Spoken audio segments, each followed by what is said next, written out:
the channel. Welcome back to Main Event Games, and today we're bringing you a brand new video here on the channel. If you happen to be new, click that subscribe button. Click that like button too. Let's get this video up to 100 likes, and if you want, you can leave me a comment right down below. I want you to sit back, sit tight, and enjoy the show. For Kevin's sake, everyone leaves him alone. Poor Kevin's got the worst luck. He's constantly mistreated by general managers on both Raw and SmackDown. You ever start to think that maybe the fault is Kevin Owens? Maybe it's the fault of the guy looking at him in the mirror? Kevin Owens is the most paranoid superstar I've ever seen. It's always everybody else's fault except for Kevin Owens. He's good, though.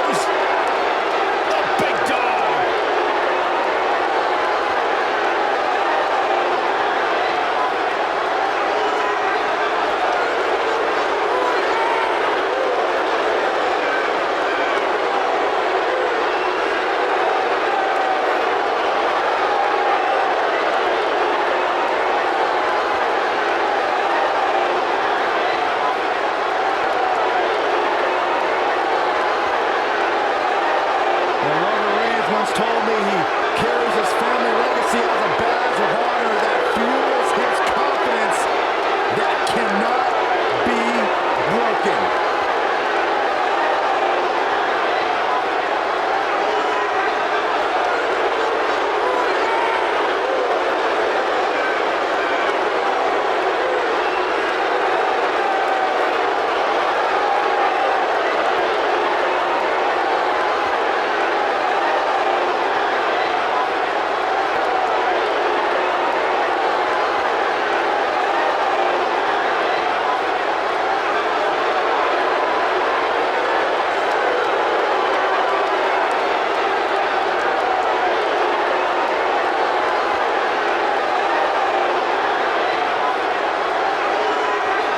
There's one guarantee, whenever Roman Reigns enters an arena and he stirs up incredible emotion within the WWE Universe.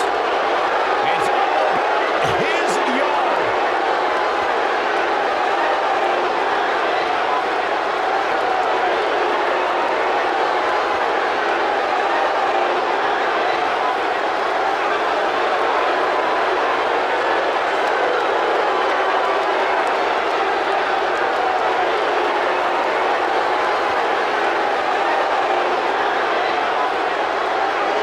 Stay right where you are, people.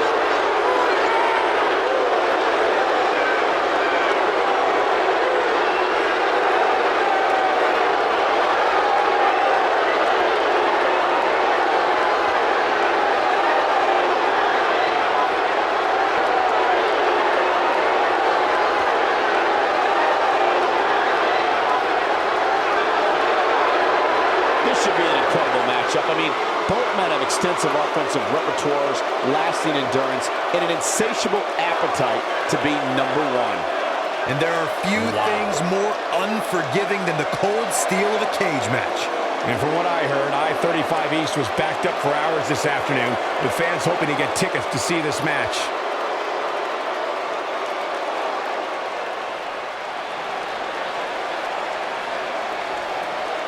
What's this?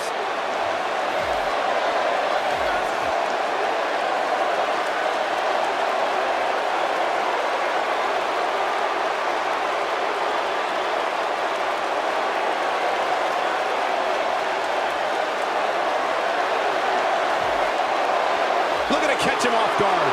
That was an easy kick out for Roman, way too early.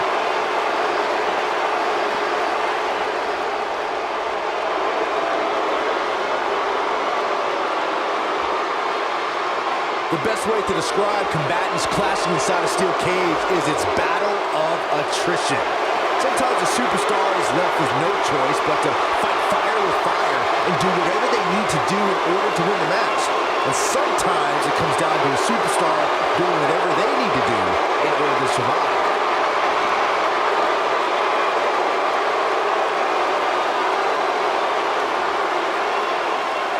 Kevin, you touched on this earlier, but it's so important for a superstar to accept that there's nowhere to run and nowhere to hide in a steel cage match.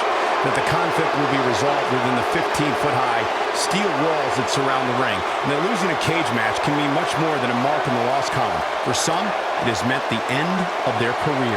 It's difficult to describe the damage that can be done to a superstar who competes in a steel cage match. We see the physical harm, but we don't see the psychological effects from being inside the cage. Make no mistake about it, Michael. The steel cage truly represents survival of the fittest.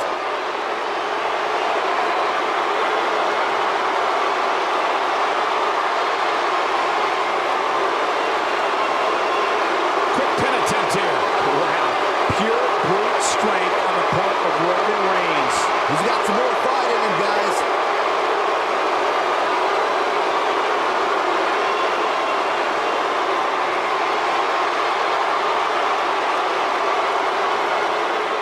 What an uppercut!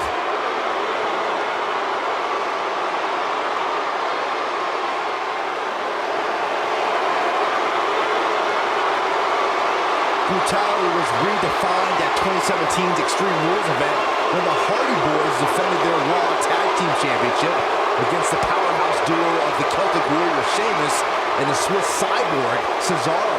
He had one of the greatest tag teams of all time defending the Raw Tag Team titles against one of the most powerful and dangerous teams in sports entertainment today. Byron, before 2017's Extreme Rules, there were just 3 previous tag team matches where championship gold was decided inside a steel cage in the history of WWE special events. The Hardy Boys were in 2 of those matches. At Extreme Rules, in order to win the match, both members of a team had to exit the cage and have both feet on the floor. The Hardys used their famous continuity to gain the early advantage until Cesaro and Sheamus utilized their devastating power to slow the pace of the match down. Whoa. I'm not sure how much he has left.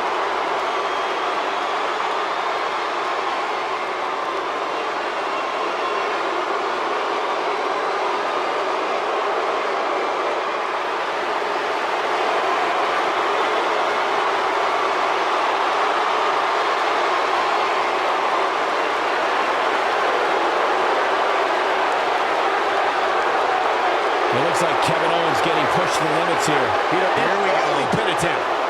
An easy kick out there. Too soon.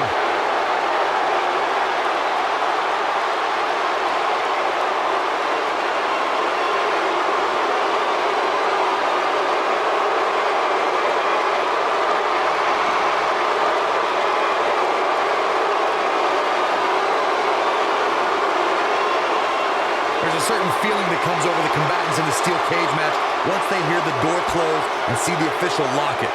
A superstar must know that their body is going to be thrown against the steel, that their face will most likely be raked across the cage, and that anything is legal in this environment.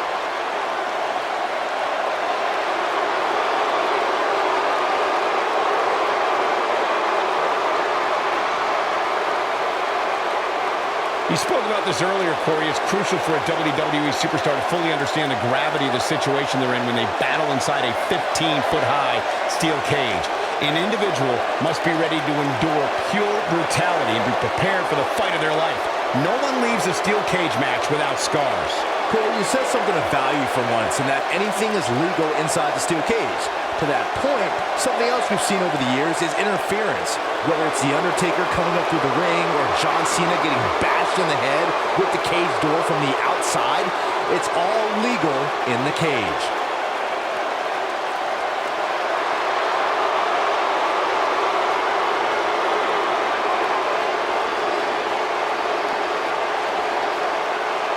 Starting to struggle.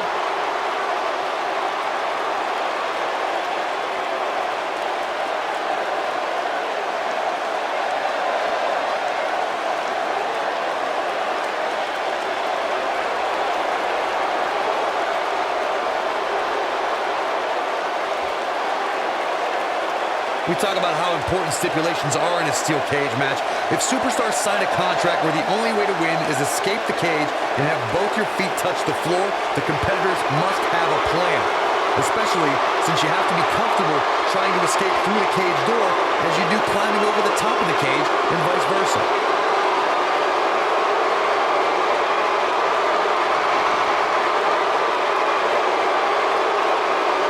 touched on something moments ago that's so important for the combatants in a steel cage match to remember. A superstar must be able to think offensively to figure out how they're going to escape the cage. They must think defensively at the same time so they can prevent their opponent from getting out of the cage first and winning the match. Well, a superstar must become comfortable with escaping the cage by both exiting the cage door and by climbing over the top of the cage. They must also be aware of their attributes and what's best for them. Let's just say if you're a giant like The Big Show, The Undertaker, Kane, or even Braun Strowman, it's preferred to exit through the cage door. According to historians, the twisted metal that we see as part of steel cages today dates back 80 years. To settle a dispute between competitors Jack Bloomfield and Count Pietro Rossi, the two met inside a ring surrounded by chicken wire. At first, these types of matches were referred to as fence matches. Oh boy, he is rolling. Corey, you gave us an impressive history of the origins of the steel cage match. I'd like to point out to our viewers that from the 1960s to the mid-1980s, chain link fences were used to enclose the ring for WWE steel cage matches. A superstar could win by pinfall submission or by exiting the cage through the cage door or climbing over the top of the cage. We should also point out, Michael, that the way to win a steel cage match can vary by match depending on what was agreed to before contracts to compete when the match was signed. Talking about history, at WrestleMania 2, WWE unveiled the redesigned steel cage with solid steel blue bars before returning to chain link mesh in the late 1990s.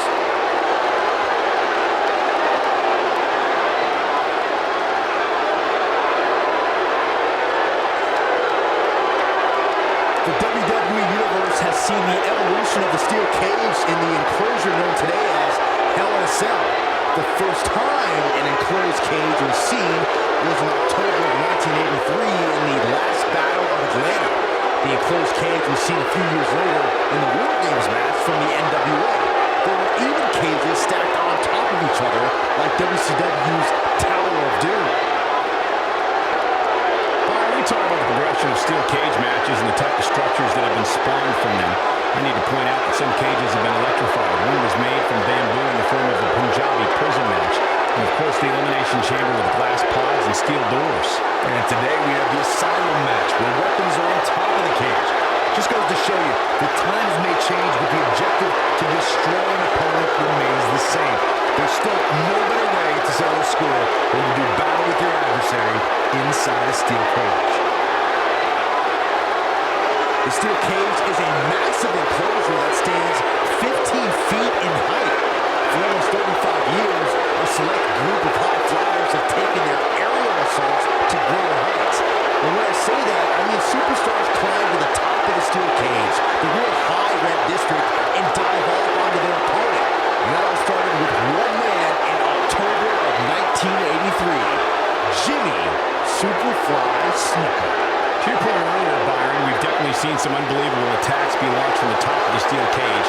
And you mentioned the most iconic, the steel cage match for the Intercontinental Championship that saw Jimmy Superfly Snuka clash against bitter rival, the magnificent Morocco. There's no denying that Superfly set the bar. You look over the years to people like Jeff and Matt Hardy, Eddie Guerrero, Kurt Angle, and Chris Jericho. They continued to push the envelope and executed unbelievable attacks from the top of the cage. And watch Rikishi take flight off the top of the steel cage. Wow.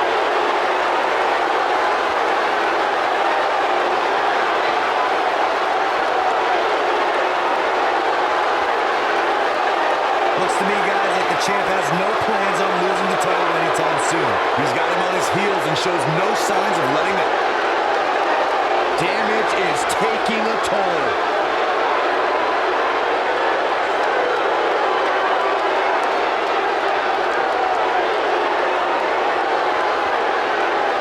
I don't remember the last time a champion was up against as stiff a challenge as this one.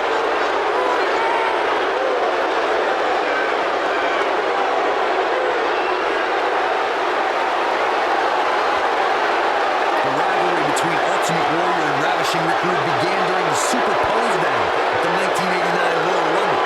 Then it progressed to where both superstars battled over the Intercontinental Championship. At SummerSlam 90, the rivals met inside a 15-foot high steel cage for the WWE Championship. championship. Victory could be achieved by pinfall or escape from the cage.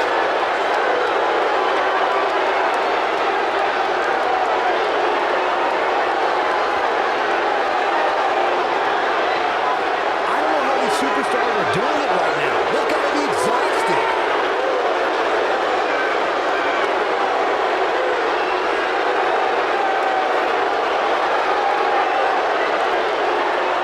At this point, it looks like even the winner of this match will walk out of here beaten and battered.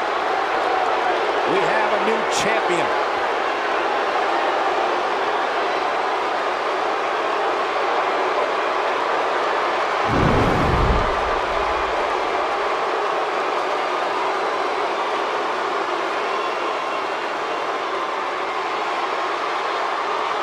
Check him out here.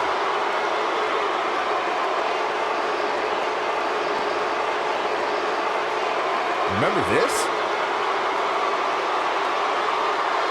And last but not least,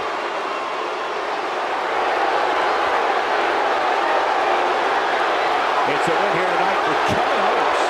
These guys look like a couple of hosses going at it out there. Great match. And I can imagine there aren't too many people at home regretting too. Hey, did you enjoy that video? Don't forget to click on the screen for more professional wrestling games content here at Main Event Games. And if you enjoy our content, click that subscribe button. That way, you will support the channel and support me. Thank you.